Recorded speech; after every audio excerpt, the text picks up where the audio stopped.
বাজারে বিভিন্ন দামের চাল ও গম পাওয়া যায়। সেখান থেকে মানুষ তার বাজেট ও চাহিদা অনুযায়ী শস্য নির্বাচন করেন।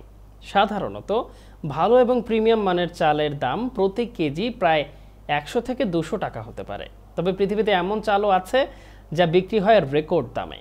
এই ধান জাপানে চাষ করা হয়। জাপানের এই চালটি বিশ্বের সবচেয়ে দামি চাল।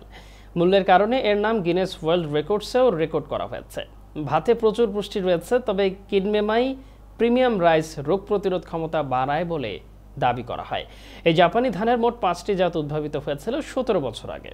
এটির স্বাদ বাদামের মতো। যদিও দাবি করা হয় এই চালে 6 গুণ বেশি এলপিএস আছে, যা স্বাভাবিকভাবেই রোগ প্রতিরোধ ক্ষমতা বাড়ায়। এতে প্রচলিত চালে চেয়ে 1.8 গুণ বেশি ফাইবার এবং 7 গুণ বেশি ভিটামিন B1 রয়েছে। রান্না করার আগে এটি ধোয়ার দরকার নেই এবং এটি হালকা মিষ্টি এবং সুগন্ধযুক্ত। এই চালের দামের কথা শুনলে চমকে যাবেন সবাই। এই চালের দাম ছিল 2016 সালে প্রতি কেজি 9,123 টাকা।